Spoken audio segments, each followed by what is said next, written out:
Eu am ajuns să scriu o carte și a doua carte a fost o adăugare primei cărți, de gândește că până în clasa 4 am fost analfabet, adică nu știam să scriu, să citesc. Nu m-am apucat la alergare pentru că mi-a plăcut mie foarte mult alergarea. N-am cochetat niciodată cu alergare, niciodată cu sportul ăsta de a alerga și nu am înțeles. Sunt foarte puțini oameni care în ziua de azi, și mă refer la nivel global, care inventează cireașa de pe tort. La un moment dat m-a întrebat, tu ai fost vreodată acolo la Polul Nord? Zic nu și nici nu o să ajung chiar la Polul Nord, o să ajung pe Oceanul Arctic, dar destul de aproape. Zice, eu am fost acolo și am jucat golf. Și tu n-ai să reziști acolo nici o oră măcar. Am câștigat de 3 ori 66-33, cu temperaturi, o cursă care este încă considerată între cele mai grele din punct de vedere al partea asta de anduranță. A patra oară m-am întors la o cursă puțin mai lungă, undeva la 800 de kilometri, și am avut un accident la kilometru 100. Mi-au degerat efectiv picioarele. Și a fost un accident destul de grav pentru mine în momentul acela, exact dintr-o greșeală, pentru că credeam că mie nu mi se poate întâmpla. Eu am văzut la sportivii străini care câștigau medalii foarte, foarte importante și a doua zi se duceau la antrenament. Și am văzut sportivi români care nu s-au antrenat în străinătate și nu erau cu mentalitatea asta antrenat la noi, care 3 zile chefuiau, 3 zile se distrau, după care la un moment dat, o săptămână, și aducea aminte, stai, că eu trebuie să mă duc să mai câștig un meci de box. La un moment dat încercam să-mi caut motivație, aveam motivația îmi trecea și trebuia să-mi caut altă motivație și cumva am zis, nu, la un moment dat corpul trebuie să fie disciplinat. Pentru că atunci mi-am dat seama că va fi unul dintre cele mai grele ultramaratoane ale mele și din mai multe motive va trebui să ofer ceea ce eu nu am avut niciodată.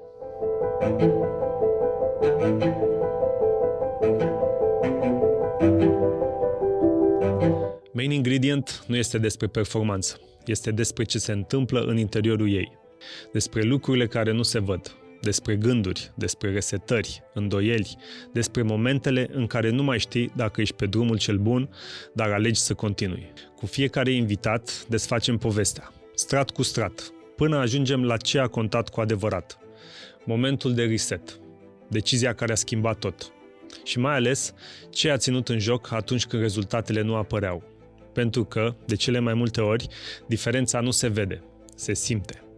Main Ingredient este un proiect Mindset Match în colaborare cu Mind Architect. Acest proiect e pus în mișcare de Crivit, brandul Lidl de echipamente și îmbrăcăminte sport. Astăzi vorbim despre transformare, despre a doua șansă, despre puterea de a face un pas atunci când pare că nu mai există drum. Invitatul meu este Tibi Ușeriu. Povestea lui Tibi trece printr-un loc în care mulți oameni ar crede că viața s-a terminat, într-o închisoare de maximă securitate. Acolo, într-o curte mică, făcea zilnic 27 de pași, înainte și înapoi. Acei pași aveau să devină simbolul unui drum interior. Ani mai târziu, Tibi avea să câștige una din cele mai dure curse din lume, 66-33 Arctic Ultra, alergând sute de kilometri prin frigul polar. O câștigă 3 ani la rând. Dar povestea lui nu este despre alergare, este despre alegere, despre responsabilitate, despre curajul de a-ți reconstrui viața pas cu pas. Astăzi vorbim cu Tibi Ușeriu despre drum, despre suferință, despre libertate și despre ingredientul care poate schimba destinul unui om. Tibi, salut! Mă bucur că ți-ai făcut timp să vii aici. Ce faci acum? Ce se întâmplă în viața ta? Salut, Horea, și mulțumesc de invitație. Și a fost o bucurie. Știu că atunci când și eu te-am invitat la un moment dat, ai fost foarte, foarte, foarte drăguț și să știi că apreciez foarte mult asta și mă bucur că sunt aici, în primul rând. Da, ce fac acum? Încerc să gestionez mai multe perioade din viața mea care la un moment dat vin, te dai de ele. Încerc să gestionez foarte mult relația mea cu fiul meu, care avem foarte mult de lucru la Via Transilvanica, ceea ce tu știi că ești ambasadorul acestui proiect și a crescut destul de mare. Anul acesta am avut o grămadă de oameni care au mers pe el și asta ne bucură foarte tare. E una dintre bucuriile noastre. Mă aduc aminte când am alergat cu tine pe Via Transilvanica, unde era atunci proiectul. Cred că dădeam drumul la un nou tronson atunci în perioada aia când te-ai alăturat și tu și acum e gata, are undeva la 1600 de kilometri, anul trecut au mers peste 120.000 de oameni pe el. A fost premiată, cred că nu este un ziar sau National Geographic a făcut 3 documentare despre Via Transilvanica și ne bucură foarte mult pentru că este un proiect la care ținem foarte mult și aproape tot timpul, în ultima vreme cel puțin, ne ia proiectul ăsta Via Transilvanica și în mare parte cu lucrurile astea mă ocup. Asta mi-a cel mai mult timp, să zic așa. Eu mă bucur când călătoresc prin țară și fără să caut, dau peste o bornă Via Transilvanica. Chiar recent în Schei, din Brașov, am trecut pe lângă o bornă și la Târsa, în județul Hunedoara, o zonă superbă. Și mereu prima întrebare care îmi vine în gând atunci este să-l sun pe Tibi și să-l întreb de un loc sau un tronson pe care mi-l recomanzi să duc sportivi. Să duc jucători de tenis, sportivi care poate petrec prea puțin timp în natură, prea puțin timp cu ei. Dar le place să meargă într-o tabără și vor să meargă pe jos, să alerge, să meargă cu bicicleta. Și poate te gândești și recomanzi și mie, dar poate și celor care ne ascultă, anumite zone, un fel de must-see pe Via Transilvanica pentru tineri care sunt foarte activi. Ce ne bucură pe noi foarte mult, cel puțin în ultimii 2 ani de zile, procentul de drumeți care au mers pe Via Transilvanica a scăzut foarte mult și anii. Adică sunt și foarte mulți tineri care au început să meargă, au început să-și facă găști dintre astea 3, 4, 5 și au început să meargă pe tronsoane. Și mă aduc foarte bine aminte atunci când am început introspecția la acest proiect și mergeam pe Bucovina, de exemplu, și Bucovina este undeva la o aruncătură de băți față de Pasul Tihuța, unde locuiesc eu, era acolo. Dar nu am mers niciodată exact acolo. Am mers în Bucovina, pe muntele Ușoru sau mai sunt câțiva munți pe acolo care în apropiere, dar nu am intrat în Bucovina cu adevărat. Și când am început să mergem în introspecție și am văzut locurile respective, am zis, bă, cât idee fain. Treaba a fost că de fiecare dată când am intrat în alt județ, descopeream ceva altceva și mai fain. De exemplu, sunt casele astea Săsești, satele Săsești. Există una dintre locurile mele preferate, este Inelețu.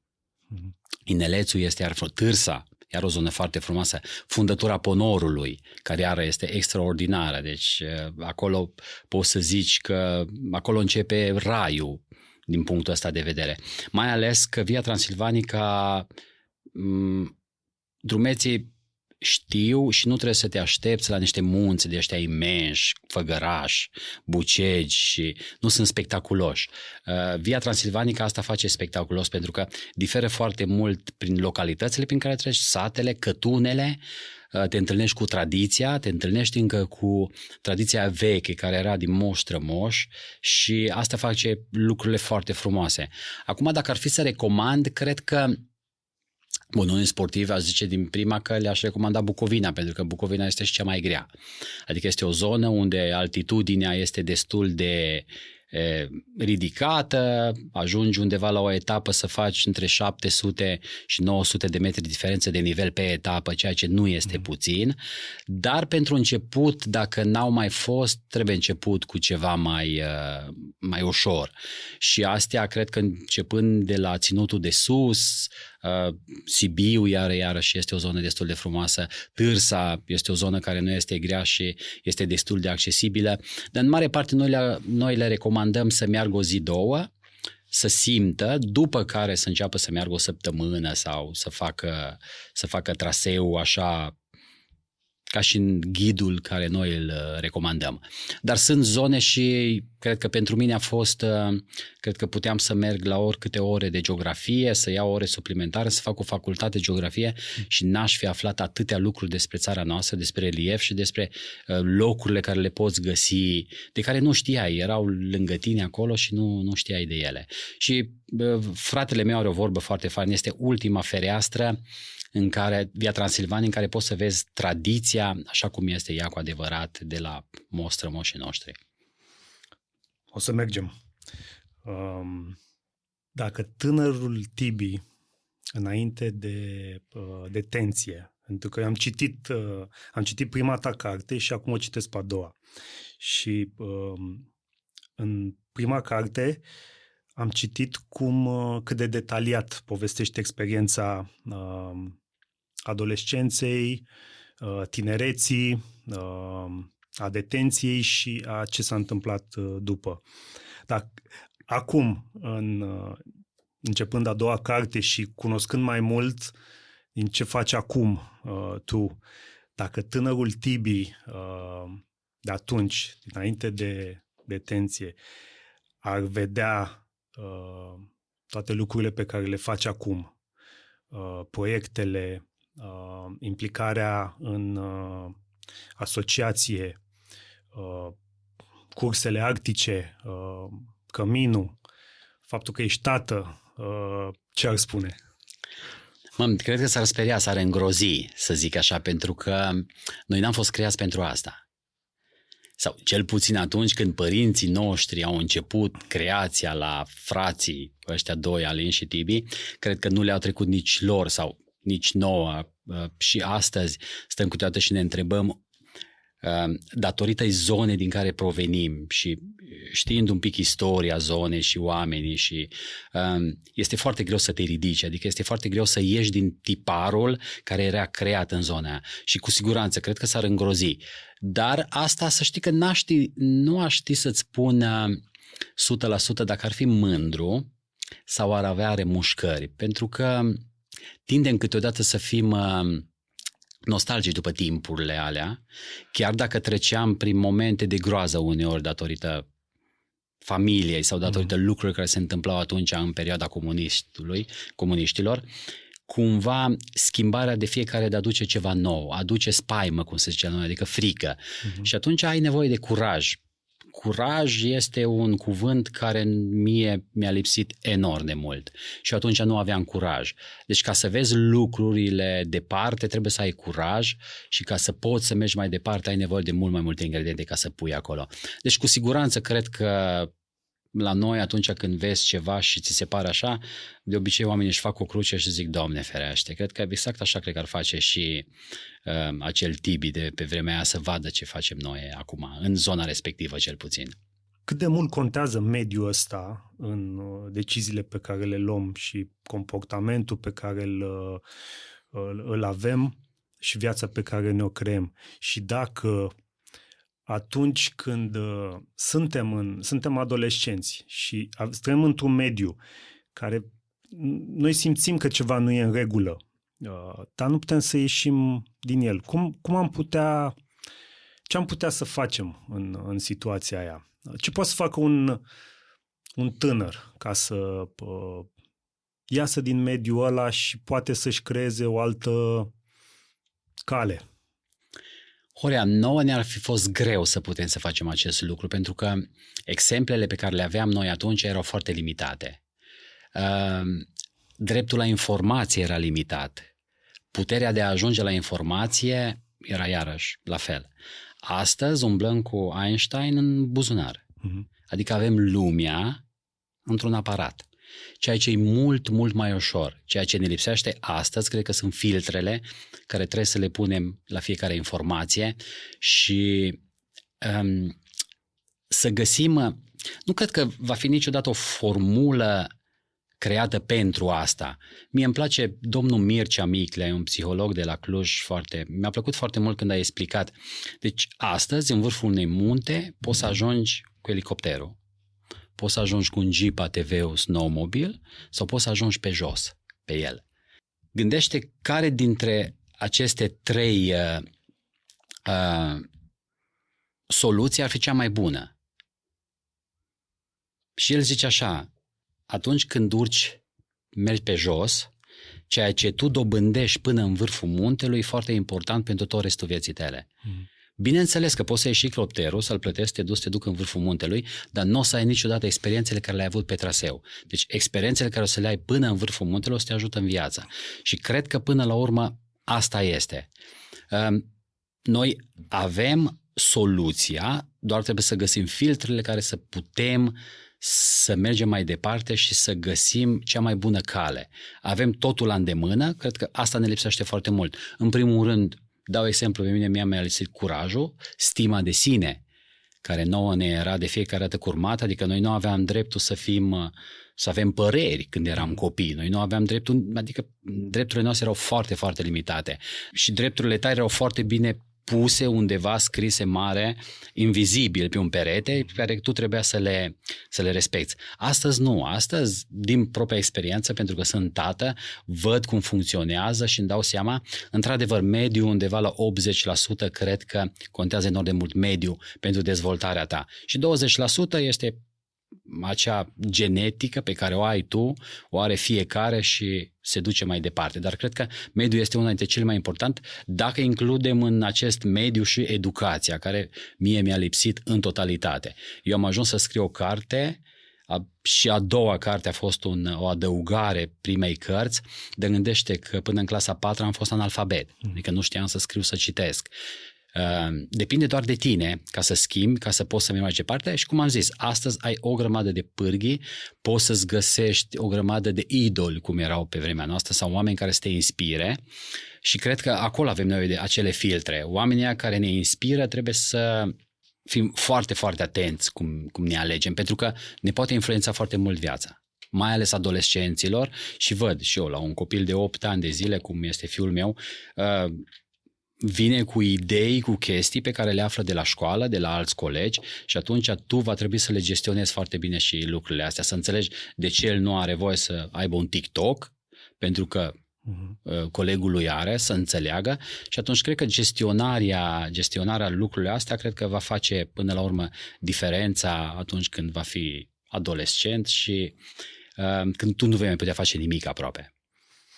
Ai zis mentori și pentru mine asta înseamnă mult că dacă fac așa o analogie cu experiența sportivă, mereu ai nevoie de modele, de mentori pe care să încerci să-i copiezi la început într-un fel și poate la început tu nu înțelegi cum se fac anumite lucruri sau nu știi să-ți traduci singur filtrele experiențelor, dar ai specialiști în jurul tău, ai antrenori, ai preparatori care cumva îți explică experiența și te pregătesc pentru călătoria asta care urmează, numită viață. Pentru că, ca să continui cu analogia sportivă, dacă îmi dădea cineva trofeul de la Wimbledon și zicea, uite, bravo, ai câștigat Wimbledonul, fără toată experiența din spate, toate înfrângerile, lecțiile, ezitările, fricile depășite, n-ar fi fost la fel. Deci, marele câștig este ce s-a petrecut pe parcurs. Deci drumul pe jos, până în vârful muntelui. Asta înțeleg cel mai mult din experiența asta. Tu când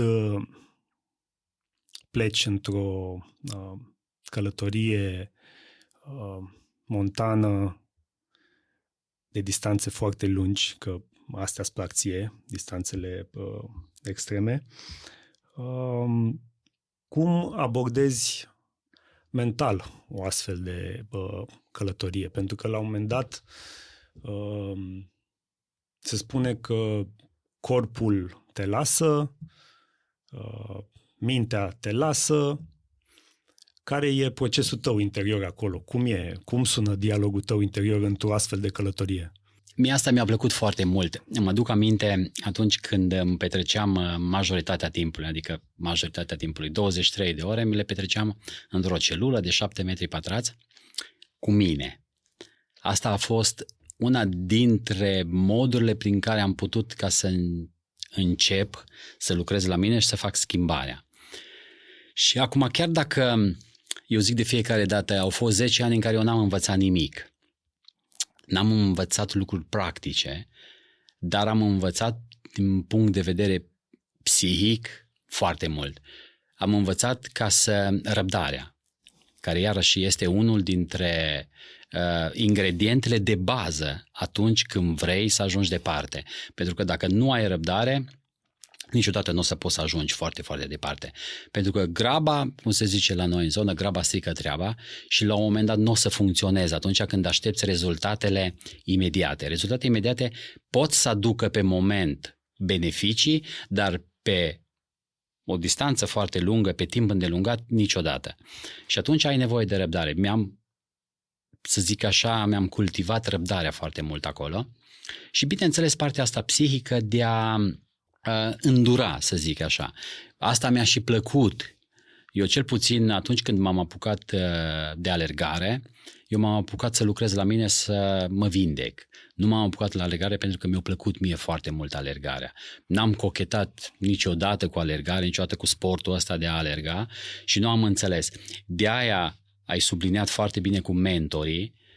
Sunt foarte puțini oameni care în ziua de azi, și mă refer la nivel global, care inventează cireașa de pe tort. Noi toți, aproape toți dintre noi, lucrăm cu lucruri pe care le-am mai văzut.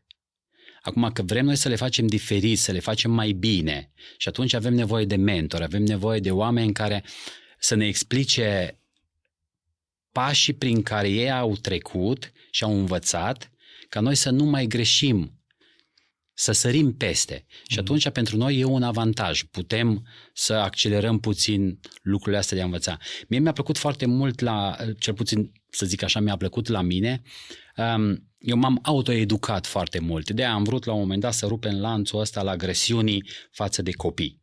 Și eu și fratele meu am zis, încercăm așa, dacă o să funcționeze, o să vedem peste 10-20 de ani. Dacă nu, este greșeala noastră.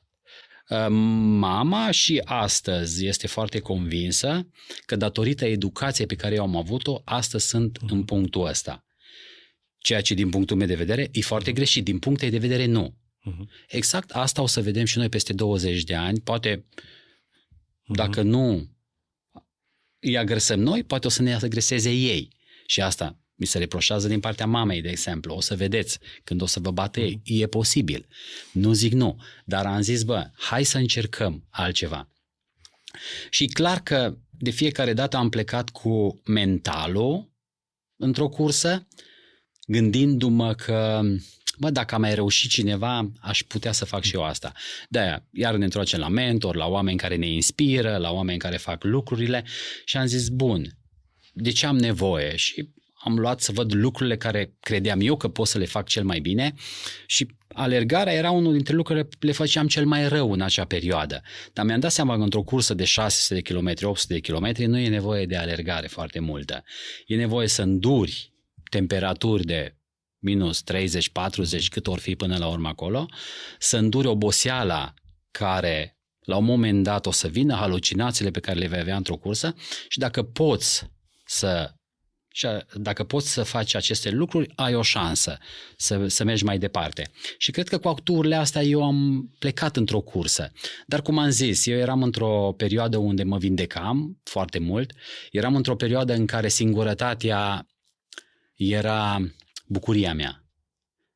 Pentru că eram ieșit din detenție, eram obișnuit cu singurătatea, îmi plăcea, eu am fost și în adolescența mea și în copilăria mea și am fost o persoană solitară, mi-a plăcut foarte mult și astăzi îmi place foarte mult să stau singur, deși nu mai pot să fac asta aproape deloc, dar atunci când îmi găsesc momente, fac asta și o fac cu mare drag. M-am schimbat puțin datorită comunității în care trăiesc și lucruri pe care le fac, pentru că nu poți să le faci dacă nu trăiești într-o societate și lucrezi. Și bineînțeles că planul de acasă nu s-a potrivit niciodată cu ceea ce s-a întâmplat în teren. Și asta iarăși a fost în avantajul meu, pentru că mie asta mi-a plăcut. Unul dintre proiectele mele pe care mă bazam era, la un moment dat, o să-mi fie greu. Și era plăcerea mea. Adică să aștept momentul la care să-mi fie greu și să gestionez. Și atunci când reușeam să gestionez cu bine un moment dificil pe care îl ceam, era bucățica aia de ciocolată care o dai copilul, bucuria aia. Da, simțeai putere. Și, exact. Și mă hrăneam foarte mult cu reușitele astea. De aia atunci când începem și ne pregătim de un maraton, care e scurt, 42 de kilometri, nu știu ce, dar dacă noi, în timp ce ne antrenăm, vedem doar linia de finish de la 42 de kilometri și nu ne bucurăm de fiecare 5 km, 10 km, 15 km, lucruri care ne-au reușit în antrenamente, cumva la un moment dat acei 40 de kilometri o să-i alergi, o să devină o corvoadă, pentru că niciodată nu o să scoți timpul pe care ți l-ai dorit și nu te-ai bucurat de procesul până să ajungi să alegi 42 de kilometri. Deși gândește, cred că sunt doar undeva 2% oameni pe acest pământ care au terminat un maraton. Deja intri într-o ligă foarte specială. Dar ca să conștientizezi toate lucrurile astea, trebuie să te duci un pic și să vezi la nivel. Cred că una dintre problemele noastre e că ne luăm uneori prea în serios sau luăm lucrurile atât de în serios și așteptăm, cum am zis, rezultatele alea care mâine, dacă s-ar putea să alerg atâta, de ce trebuie să mă antrenez 6 luni de zile? Și cred că asta m-a ajutat foarte mult în cursele mele și niciodată nu am plecat să câștig aceste curse. Am plecat cu dorința de a învăța din nou ceva. Au fost curse care am avut eșec și a fost unul dintre cei mai buni antrenori ai mei eșecul. A fost pentru că de acolo m-am întors înapoi și am învățat foarte multe lucruri. Ceea ce mie îmi place iarăși foarte mult și mi s-a dovedit că este adevărat, la un moment dat ajungi la un punct să crezi că ești invincibil. Am câștigat de 3 ori 66-33 cu temperaturi, o cursă care este încă considerată între cele mai grele din punct de vedere al partea asta de anduranță. Iar a 4-a oară m-am întors la o cursă puțin mai lungă, undeva la 800 de kilometri și am avut un accident la kilometru 100. Mi-au degerat efectiv picioarele și a fost un accident destul de grav pentru mine în momentul acela, exact dintr-o greșeală, pentru că credeam că mie nu mi se poate întâmpla. Și atâta de bine am gestionat înainte toate lucrurile astea, încât la un moment dat nu mai ești atent. Și asta se întâmplă, cred că, și la foarte mulți sportivi pe care eu îi urmăresc din diferite sporturi. După ce ajung într-un punct, le este foarte, foarte greu să se mențină acolo și este foarte greu ca următoarea dată să fie mai buni sau măcar să fie acolo unde au fost. Pentru că încrederea asta că tu ai inventat și ești invincibil, cred că la un moment dat, din punct de vedere psihic, ne dăunează în loc să ne... Bineînțeles, este foarte bine să ai încrederea în sine, să crezi că tu ești cel mai. Cred că este una dintre motivațiile pe care noi ne le luăm gratis. Nu trebuie să plătim să fim motivați pentru asta. Dar cred că duse la extrem și a te lăsa pe tânjală, cum se zice la noi, adică a nu mai face ca să excelezi, cred că acolo este o greșeală care foarte mulți sportivi din România o fac, mai ales din tinerii mă refer. Acum nu mă refer la atleți experimentați care deja... Când vorbeam înainte cu tine de mentor, de aia te-am și întrebat despre partea asta de psihologie în sport. A apărut în ultimii ani, nu exista așa ceva, psihologie în sport. Ce? Adică la psiholog mergi dacă erai nebun, nu exista să mergi, cum să mergi la psiholog? Când te trimitea cineva la psiholog pe vremea noastră, înseamnă că avea o problemă cu capul. Nu așa? Astăzi este total diferit, astăzi te poate ajuta enorm de mult toate lucrurile astea. Da, la fel, vorbind de sport, ceva foarte asemănător, din ce înțeleg, din ce ai povestit tu, nu ești cu atenția pe rezultat, ești cu atenția în prezent, în următorul pas și în a te bucura de experiență. Scuză-mă, dacă mai aveam 17 ani, cred că mi-era atenția acolo. Dar la 50 de ani, la 40 ceva de ani, este foarte greu să mai fie atenția acolo. Și pentru mine, asta e o diferență enormă. că atunci când sunt cu atenția pe rezultat, apar așteptări, apar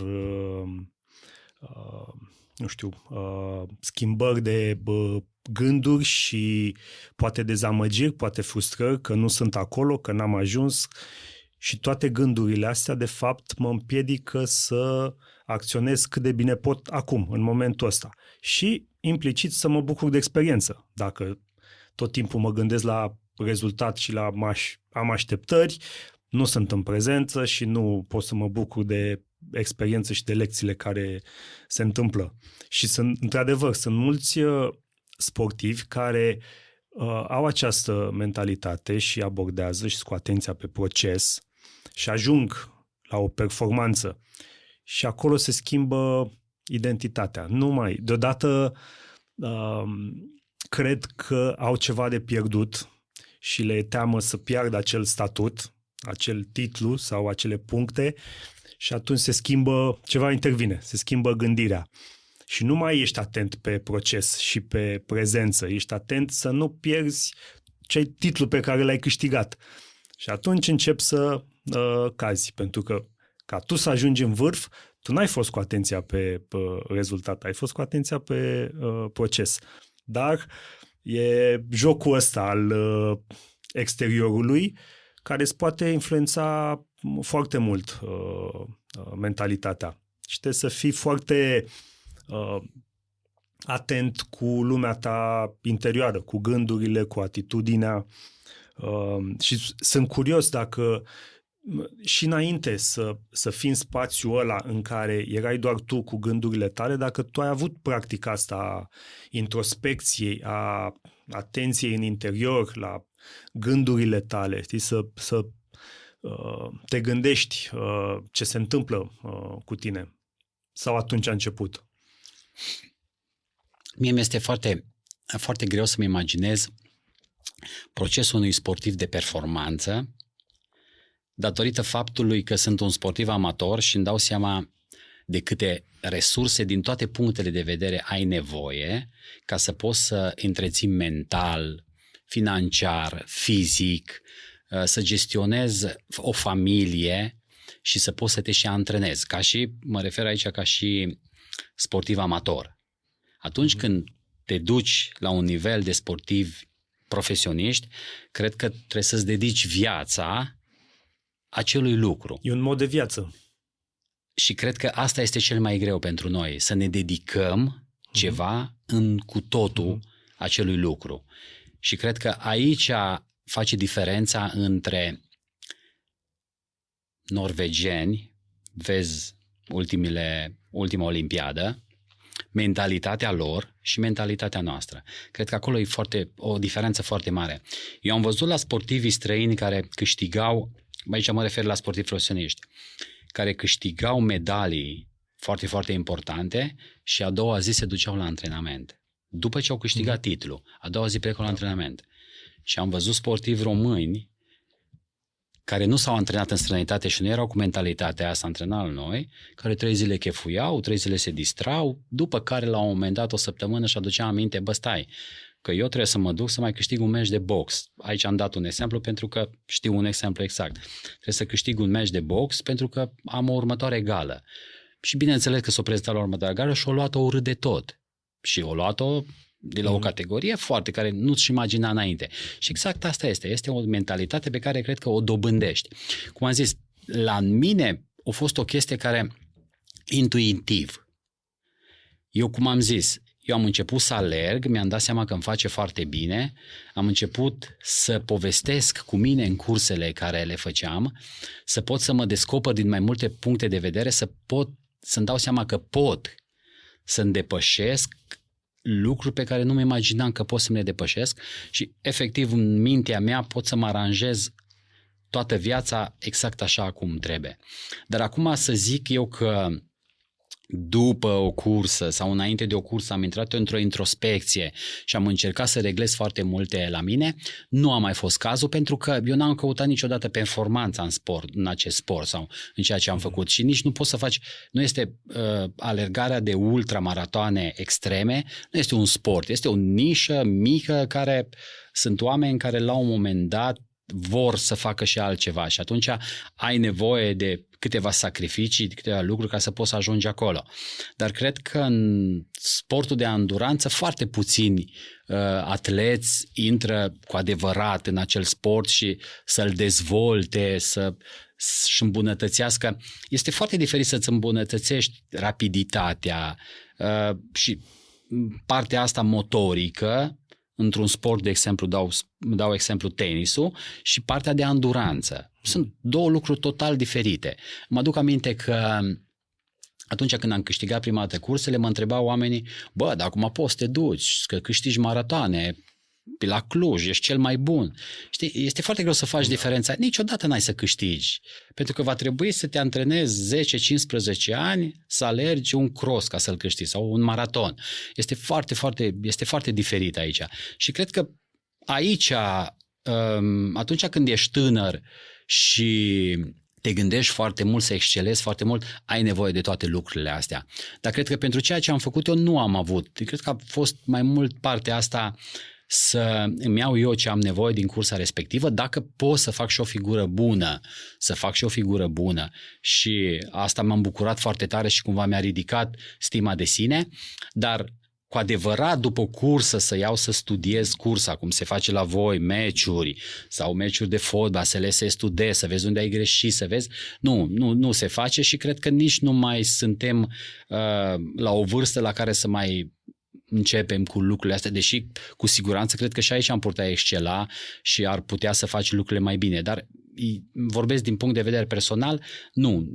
Eu am încercat să scap viu din cursele astea, să nu ies cu sechele foarte multe din aventurile astea mele și cumva la un moment dat să uit de durerile care le știam că vin după cursă și nu în timpul cursei, că atunci puteam foarte bine să gestionez, să-mi treacă. Bineînțeles că după fiecare cursă aproape mă juram că nu o să mai alerg niciodată atâta și nu o să mai îmi fac asta mie, pentru că țineam mult la corpul meu, țineam mult la simțurile mele și nu mai vreau să răb de atâta durere, dar trecea și cumva simțeam că trebuia să-mi iau de acolo lucrurile care îmi făceau bine și care mă duceau mai departe și deja începeam după 2 săptămâni să mă gândesc la altă cursă la care o să merg și nu să iau un detaliat așa trecutul cursei și cumva să o perfecționez acolo. Cred că aici e diferența dintre sportivii amatori, sportivii de performanță, sportivii care vor excela la un moment dat făcând aceste lucruri și cei care la un moment dat va fi un hobby. Cât durează procesul de refacere după o cursă arctică pentru tine? Din punct de vedere medical... Să fii funcțional din nou. Da. Din punct de vedere medical, undeva la 6 luni de zile n-ar mai trebui să faci nimic ce să depășească undeva la 24 de ore de efort. Pentru că ficatul, rinichii suferă foarte mult într-o cursă de genul. De obicei, undeva o săptămână îmi luam pauză, pentru că eram ca și lovit așa de un tren, efectiv așa mă durea totul, după care începeam antrenamente ușoare și cred că undeva la 4-6 săptămâni nu mai simțeam foarte mult din asta. Dar procesul undeva la 3 luni de zile durează ca să poți să-ți revii 100% să fii din nou apt pentru o altă cursă lungă. Și dacă ar fi să alegi un singur ingredient care ți-a schimbat viața, care ar fi? Curajul. Și zic asta curajul pentru că eu n-am avut stimă de sine, nu aveam curajul să fac schimbări.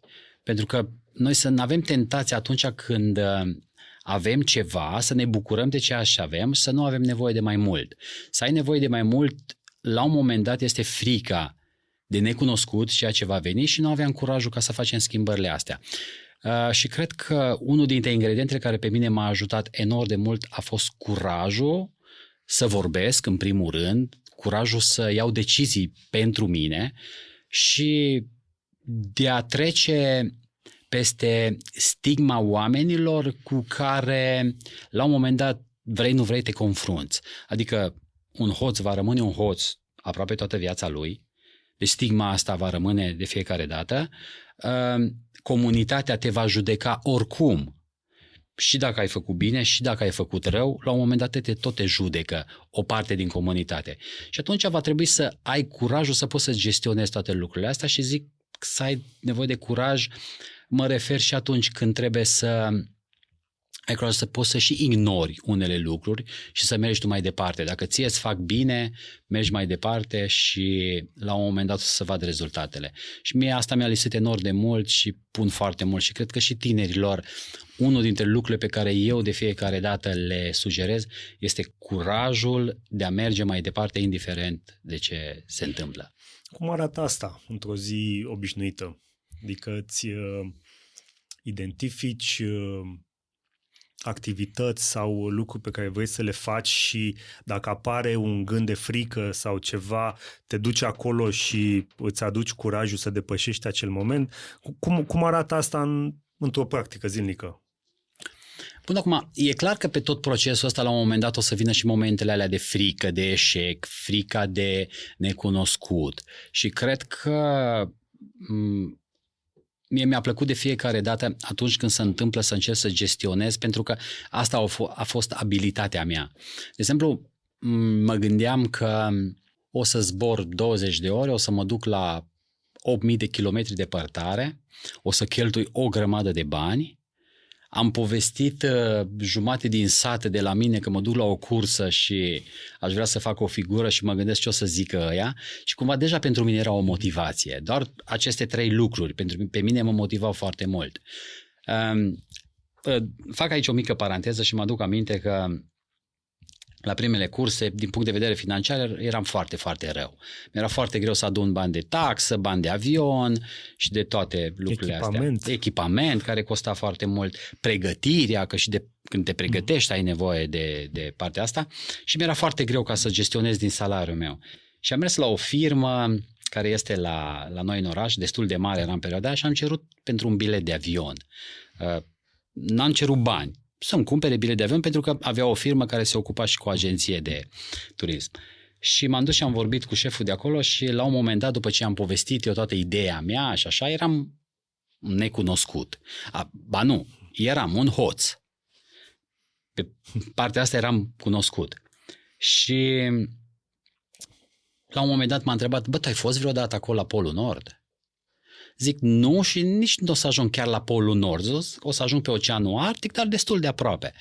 Zice, eu am fost acolo și am jucat golf. Și tu n-ai să reziști acolo nici o oră măcar. Când mi-a zis acest lucru, am fost clar că mă duc de acolo fără bilet de avion. Și m-am dezamăgit foarte tare și n-am mai avut tupeu să mă duc să mai caut altundeva. Și am zis, dacă ai bani, mănânci, dacă nu ți-e foame, știi? Se mai zice și asta pe la noi. Și atunci am zis, dacă o să am, o să mă duc, dacă nu o să am, nu o să mă duc. Și m-am dus, am avut norocul, s-au aliniat așa de bine astfel și am și câștigat cursa, iar când m-am întors am fost invitat tot de aceeași firmă ca să conduc o mașină de lor, 620 de kilometri cât a fost cursa, să scrie pe ea și nu știu ce. Și bineînțeles că am intrat într-o discuție dintre asta destul de jenantă între mine și el, pentru că eu cu o lună înainte îi cerusem ajutor omului respectiv. Și acum ei mă invită ca să reprezint cumva firma aia. Și atunci mi-am dat seama ce înseamnă lipsa asta de a descoperi talente când el este deja un talent. Și n-a descoperi talentul și asta iarăși ne lipsește foarte mult în România. Noi nu mai avem locuri unde să descoperim înotători. Bun. Este unul aici care a ieșit din tipar. Da. Dar noi nu mai avem bazine, noi nu avem locuri unde să-i vedem că aleargă. De-aia eu susțin foarte mult sportul de masă. În primul rând, după care sportul de performanță. Pentru că având sport de masă, poți să alegi sportiv de performanță. Și nouă ne lipsește asta enorm de mult. Și cred că acolo avem încă de lucru și clar că de fiecare dată atunci când am plecat și într-o zi normală la un antrenament, e clar că au fost momente când am scos dublu timpul lui care mi-aș fi dorit să scot pe De exemplu, la fiecare sfârșit de săptămână aveam o alergare lungă, care era între 30 și 70 de kilometri. Și bineînțeles că mă întorceam înapoi, mă uitam, vedeam timpul, mă gândeam după aia, calculam eu cât o să dureze în cursă, mă uitam pe statisticile anilor trecuți, cum s-au câștigat și am zis, păi nu mă apropiu nici măcar de locul 5 pe acolo. Și atunci e clar că era frica asta, dar dacă mergi de fiecare dată cu vrei să câștigi, vrei să faci și nu te duci cu dragul ăla ca să ai dorința aia să o faci pentru tine în primul rând, cred că de fiecare dată va trebui să cauți un motiv, va fi o oscilație dintre asta de fiecare dată foarte mare, să cauți să te motivezi și tot ești timpul într-o căutare și atunci ai nevoie de disciplină. Asta am descoperit și eu în acești 10-12 ani de când am început să alerg. La un moment dat încercam să-mi caut motivație, aveam motivația îmi trecea și trebuia să-mi caut altă motivație și cumva am zis, nu, la un moment dat corpul trebuie să fie disciplinat, mintea trebuie să fie disciplinată și nu mai ai nevoie de motivație, ai nevoie numai de disciplină. Disciplina, după ce ți-o creezi, nu oscilează foarte mult. Ai scăpat, bun, o să ai zile proaste, ceea ce e și normal, dar nu mai ai tot timpul să cauți o motivație sau să-ți cauți un scop să faci lucruri respective, pentru că atunci te ocupi cu a căuta și nu te ocupi cu ceea ce trebuie să faci în moment. Și aici eu când vorbesc despre lucrurile astea, nu mă refer doar la alergare, la sport, și în viață este cam la fel. 100% de acord. Motivația, la fel cum a fost și pentru mine într-o primă perioadă a carierei, venea din durere sau din plăcere. Deci nu venea dintr-o zonă bună. Și atunci, ca să existe, să fie prezentă motivația, căutam ori una, ori alta. Deci căutam ceva să mă bucure, o plăcere, sau o durere, să trec peste o durere. Pe termen lung, nu dă bine. Nu funcționează. Nu. Și atunci am învățat, cu ajutorul oamenilor din jur, să mut atenția asta pe disciplină, să creeze o disciplină și obiceiuri care erau constante. Și încrederea că acele obiceiuri făcute zilnic și în pași mici și constanți, la un moment dat se acumulează și o să creeze o experiență, dar fără spun așa, fără prea multă atenție pe motivație și pe ce mă motivează acum. O disciplină care e constantă pe termen lung.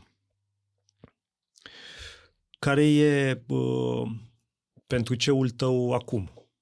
S-a schimbat foarte mult după ce am devenit tată. Pentru că atunci mi-am dat seama că va fi unul dintre cele mai grele ultramaratoane ale mele și din mai multe motive va trebui să ofer ceea ce eu nu am avut niciodată. Adică ce am crezut eu că îmi lipsește foarte mult. După care, bineînțeles că vine și partea asta de egoism și mi-am dat seama că timpul meu liber va trebui să mi-l sacrific pentru el, ceea ce asta s-a și întâmplat. Atunci când te implici în tot procesul ăsta, se schimbă foarte, foarte multe lucruri și cumva s-a schimbat foarte mult DC-ul ăsta. Bineînțeles că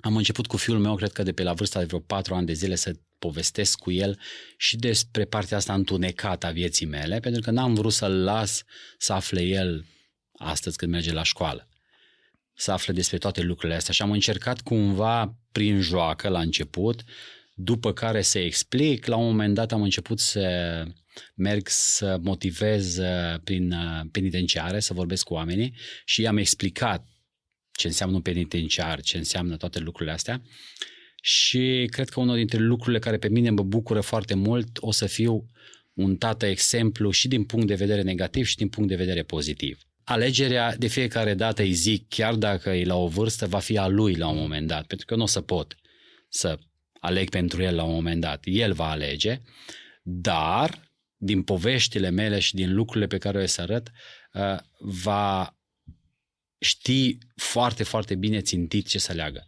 Pentru că tatălui a fost un infractor și știe. Eu nu am știut ce înseamnă să fiu un infractor. Sau nu am știut ce ți se poate întâmpla la un moment dat dacă te duci pe drumul ăsta până la capăt. El știe tot procesul ăsta și la un moment dat va alege calea care crede lui că îi se va potrivi cel mai bine.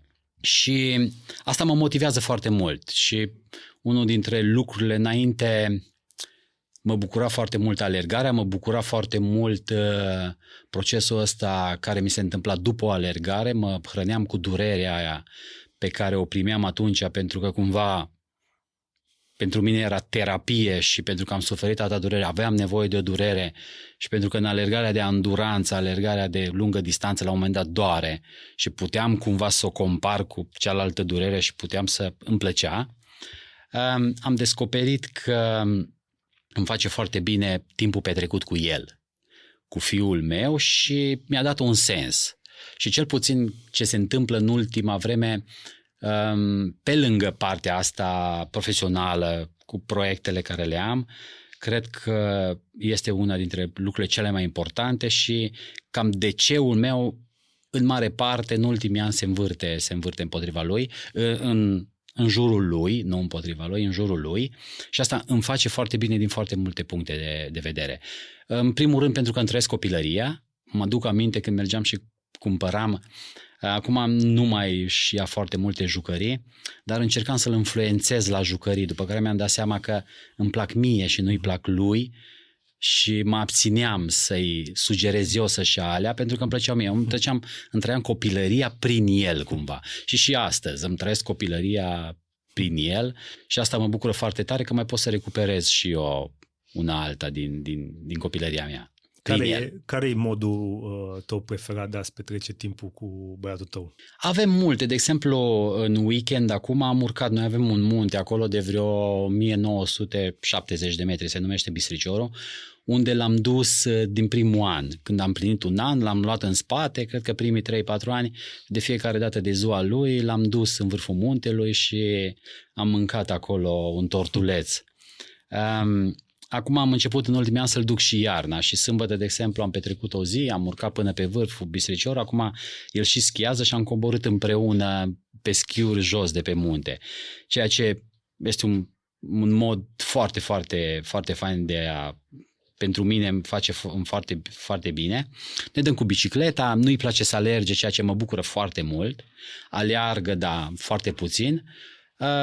Se mai zice că de obicei face ce vede în familie și mie nu mi se prea arată lucrurile astea. Îi plac foarte mult motoarele, tot ce sună, ATV-uri, motor, chestii, că mie nu mi-au plăcut niciodată lucrurile astea. Lui îi plac foarte mult și am hotărât cu el, da, poți să le ai, dar să fie electrice, pentru că altfel ne nebunești pe acolo.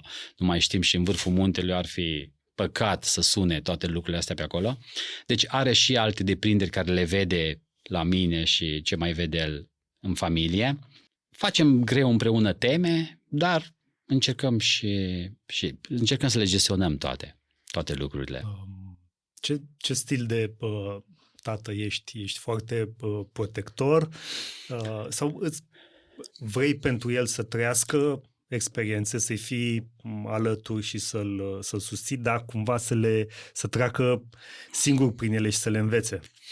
Nu, sunt protector atunci când este pericol, când mă gândesc că i s-ar putea întâmpla ceva rău.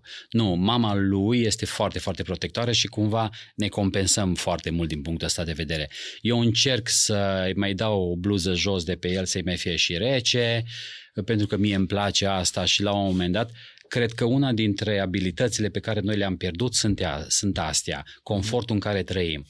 Dacă ni frig, dăm drumul la căldură, dacă ni cald, dăm drumul la aer condiționat, dacă ni foame, deschidem frigiderul, dacă ni sete, deschidem o sticlă de apă. Eu, când eram copil, trebuia să mă duc undeva 400 de metri și căram cu găleata după ce scoteam dintr-o fântână ca să beau apă. Lor nu le se mai întâmplă. Confortul ăsta, la un moment dat, e clar că ne este foarte bine și nu-l contest, pentru că și eu trăiesc astăzi în confort, dar trebuie să știm și celelalte lucruri și atunci încerc pe cât posibil, mă mai joc cu el, de exemplu, mă duc într-o pădure și zic, bă, David, mi s-a descărcat telefonul, nu mai avem hartă, pentru că eu încă am mai circulat cu harta aia reală, pe hârtie și înscriam pe o foaie spre Paris, Lyon, făceam săgeți, după aia ne uitam toți din mașină ca să nu scăpăm un indicator. Nu mai facem lucrurile astea și mai duc în pădure cu el și zic, bă, nu mai avem nimic, ce facem, în ce parte o luăm? Și pe după aia începe să-i zic, bă, eu mă aduc aminte când făceam o orientare că soarele răsare în est, apune în vest, așa ne putem orienta, vedem dacă e norat, găsim alte surse și încerc puțin și îl mai lăs câteodată atunci când ne căpățina să mai dea și el cu capul să vadă că la un moment dat am avut dreptate. Deci cumva încerc pe cât posibil să mai deprindă și alte lucruri, dar ce îmi place foarte mult că și lui îi place. Îi plac lucrurile astea și cumva nu trebuie să-l tot motivez, să-i tot toată ziua să stau pe el cu lucrurile astea și asta mă bucură foarte tare. Ce copilărie frumoasă pe munte, îmi și imaginez. Sporturile îi plac? Da. Cumva noi am negociat în procesul lui atâta timp cât va locui în casă cu noi, va trebui să facă un sport și cumva le tot schimbă. A făcut în not pentru că eu n-am știut să not și pentru mine a fost un pericol toată asta. Am învățat să not destul de târziu și am zis, bă, nu vreau să te păzesc de fiecare dată. A vrut să meargă pe caiac, a vrut să meargă pe skijet. Bă, trebuie să noți ca să, dacă pici de pe skijet, bun, ai tu vestă, dar nu. Și cumva acolo s-a dus vreo 2 ani de zile, după care a schimbat, le cam schimbă, dar face și acum un sport. Cumva nu mi-am dorit niciodată nu cred că o să-mi doresc niciodată să fac un sport de performanță, dar cumva știu că ajută enorm de mult pentru dezvoltarea lui, pentru disciplina lui, care e una dintre cele mai reale lucruri care există, să fii disciplinat și sportul asta te învață. Să înveți să pierzi, care iarăși este foarte important în viață, trebuie să-ți dai seama că trebuie să și pierzi și atunci trebuie să gestionezi și aceste lucruri și cumva încerc pe cât posibil să le învețe de mic. Da, și comunicarea și lucru în echipă. Bine, nu a fost cazul la tine, ce ai făcut tu, dar sunt multe sporturi unde trebuie să înveți să lucrezi cu un antrenor și cu oamenii din jur și un alt beneficiu e socializarea din mediul sportiv cu ceilalți copii. Tibi, fascinant să te ascult și să-aș mai pune 1000 de întrebări, dar o să închidem, am ajuns spre final. Mai am 5 întrebări rapide cu răspuns scurt, o frază, un cuvânt, ce înseamnă pentru tine anumite lucruri. Și aș începe cu ce te învață singurătatea. Cred că de fiecare dată singurătatea m-a ajutat enorm de mult atunci când am știut că nu depinde nimic. Și cred că a nu depinde, asta înseamnă singurătatea. Libertate. Da. Nu depinde de libertate, da. Curajul înseamnă pentru tine? Totul, pentru că am povestit de curaj și am accentuat foarte mult prin dezvoltarea mea și prin ceea ce vreau să transmit. Este unul dintre lucrurile esențiale pentru mine. Ce înseamnă pentru tine a doua șansă? A doua șansă. Cred că toți avem dreptul la a doua șansă. Bineînțeles, cred că valoarea depinde de fiecare om ca să primească a doua șansă. Eu cumva am primit a doua șansă și am încercat pe cât posibil să o valorific, nu doar pentru mine. Cumva am încercat să las ceva și în spate, în comunitatea în care trăiesc, prin proiectele prin care le fac, prin lucrurile care le-am făcut mai mult sau mai puțin pentru cătunul din care provin, satul unde m-am născut, am făcut ceva și cred că asta iarăși este foarte important, să lăsăm ceva în spatele nostru și să fim și mândri de lucrurile astea. Cât contează să faci parte dintr-o comunitate atunci când îți reconstruiești viața? Cred că în zilele noastre contează enorm de mult să aparținem unei comunități. Cred că de fiecare dată atunci când simțim că aparținem unei comunități, cred că ne face foarte mult bine. Să știm că și la nevoie și atunci când vrem să facem lucruri cu adevărat mari, avem nevoie de comunitate. Singur poți să faci, dar niciodată nu vor fi la valoarea atât de mare cum poți să le faci într-o comunitate. Un lucru care îți dă liniște acum. Cred că mă întorc înapoi, cred că timpul petrecut cu fiul meu, cred că e cea mai libertate și liniște. Ultima întrebare. Dacă ai putea scrie un mesaj pe un panou imens pe care îl vede toată lumea care intră pe Via Transilvanica, ce ai scrie? Este și scris, la un moment dat am uitat, pentru că organizez o competiție Via Transilvanica de alergare și la un moment dat am făcut panouri cu mesaje de ale mele și unul a rămas la un moment dat și acum este fotografiat și de drumeț și sună așa, ușor poate oricine. Ușor poate oricine. Tibi, îți mulțumesc foarte mult, m-am bucurat să avem acest dialog. Succes în continuare și bucură-te de timpul cu băiatul tău. Îți mulțumesc și eu și mă bucur foarte mult și succes în proiectele care le faci. Mulțumesc. Mulțumesc, foarte fain. Asta e întrebare. Wow. Dacă transformarea ta ar fi fost posibilă fără suferință, fără detenție, fără cursele extreme, fără minus 50 de grade, ai fi ales calea ușoară? Aici mai e o chestie dintre aia, dacă ai putea să dai timpul înapoi, ai schimba ceva? Și aici eu de fiecare dată am zis, nu, pentru că drumul cel adevărat e ăla pe care l-ai atunci în față și trăiești pentru el și îl faci cu adevărat. Și nu cred, nu. Cum am dat și exemplu cu urcatul pe munte. Cred că alte deprinderi o să ai atunci când alegi calea aia mai grea decât calea mai ușoară. Ajungi la final să te bucuri mult mai mult de ele decât dacă ai fi ajuns așa ușor.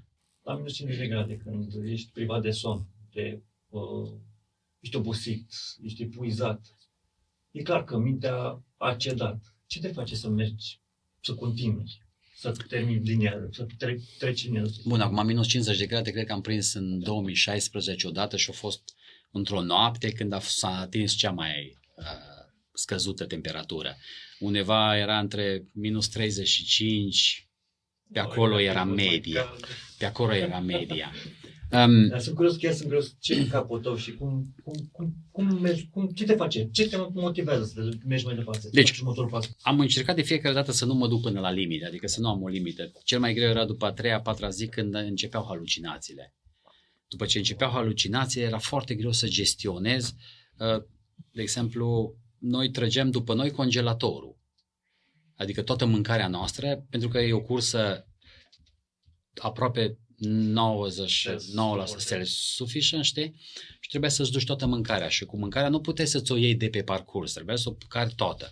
Nu, gândește că la minus 35 de grade tu mai trebuie să și mănânci din aia și ca și cum scoți din congelator. Înghețat, instant. Da, era, îți dai seama, și alea trebuia lăsate undeva, aveam niște buzunare pe noi, le băgam în buzunarele alea, temperatura corpului dezgheța, după care mâncam.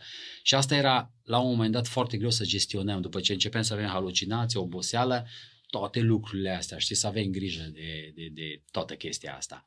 Și cred că majoritatea timpului cu asta ne ocupam, adică să fim lucizi, să putem să gestionăm temperatura, să putem să gestionăm kilometri, să vedem pe unde suntem, pentru că nu, era și marcatul, nu cum e marcate cursele astea, știi, din 100 în 100 de metri, vezi un steguleț sau vezi ceva. Acolo trebuia foarte mult să te orientezi pe zăpadă și cam majoritatea timpului se ocupa cu asta, n-aveai tu să te gândești la toate lucrurile astea. Și ce mi-a plăcut mie foarte mult, încercam în timpul antrenamentelor, cum locuiesc acolo în Pasul Tihuța și încă temperaturile au destul de scăzute, erau încă și zăpadă, am avut în anii aia pe acolo și anul ăsta am avut o iarnă foarte faină. Eu încercam să mă antrenez și să am impresia că în timpul antrenamentelor mi se poate întâmpla și asta în curse. Și atunci dacă mi se întâmpla, cumva încercam să o gestionez.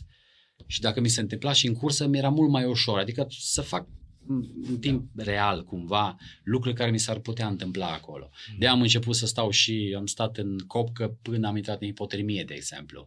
M-am gândit, la un moment dat o să intru în hipotermie acolo, din cauza frigului. Și atunci m-am băgat în apă cu gheață, am stat până am intrat în hipotermie ca să văd, să gestionez hipotermie. Sau tot felul de chestii de astea, că am încercat eu ca să le simulez, în caz că mi se întâmplă acolo să îmi fie mai ușor, știi, să le gestionez. Bun, altceva a fost când am avut, de exemplu, am avut degeturi de gradul 3. La un moment dat și mi-au și luat un pic din 2 degete. La ultima a fost sau când? Cred că, nu, penultima. Ultima a fost aia de la Lapland Arctic Ultra, care am câștigat-o în 2019 la Yukon Arctic Ultra, o cursă de 800. Acolo am intrat în punct de control și de acolo am ieșit cu ele degerate, știi? Dar a fost o greșeală de asta, care nu credeam eu că mi se întâmplă. Știi? Și nu, iar am fost, m-a luat un elicopter de acolo, m-a dus în spital, am rădat niște dureri și acolo de m-a luat naiba, știi? Dar am rădat că nu mai eram în cursă, că dacă mi se întâmpla în cursă cumva, nu era durerea, era adrenalina aia, tot ce se întâmpla, nu era, dar în spital am suferit ca un câine acolo până mi s-a dus toată pielea, mi s-a dus, se vedeau oasele acolo. Păi au început să-mi reconstruiască acolo, știi, a fost destul de nașpa. Dar n-am rămas cu sechele, bun, nu le mai simt, știi, nu mai am niciun simț la ele. Mă dor și la cald și la rece, dar cumva am scăpat cu ele, ceea ce iarăși e destul de important. Adică până atunci nu controla nimeni punctul de control dacă ai degerături. Acum dacă intrai într-un punct de control cu un pic de degerături, erai scos din cursă deja, nu te mai lăsa să mergi. Și am avut de fiecare dată, degerături de gradul 1 am avut în fiecare cursă. Dar astea sunt mici, știți, se duce numai pielea, un pic, să vinețește așa, să negresc și îți cade primul strat de piele, știi? Astea sunt degerăturile de gradul 1. După care dacă intră în țesut, îți de gradul 2 și dacă se duce și la os, la falangi, atunci îți de gradul 3 și atunci poți să-ți pierzi și dește și mâini. Vreau să întreb ceva de la departamentul de optimism. Sunt două lucruri. Care este cel mai blând lucru pe care l-ai auzit la adresa ta? Și care este cel mai blând lucru pe care tu ți l-ai spus ție? Bun, acum, blând... Ce înseamnă pentru tine blând? Da, blând. Nu judecăm. N-am avut niciodată, pentru că atunci când lumea nu-ți vede partea asta din spate, sensibilitatea și toate lucrurile astea, și încearcă să nu fie blând cu tine. Deci n-am avut, așa să zic, lucruri blânde. Nu cred că... Nu mă aduc aminte așa să am pe cineva să-mi zic așa, care să mă și fascineze, adică să rămân cu el. Dar eu în ultima vreme îmi spun eu singur o grămadă de lucruri blânde, așa, știi? Eu chiar am scris în carte la un moment dat că am fost ultimul pe care m-am iertat din tot lanțul ăsta de oameni care mi-au trecut, știi? Și cred că a fost unul dintre cele mai blânde lucruri pe care le-am făcut, că cândva am ajuns și la mine.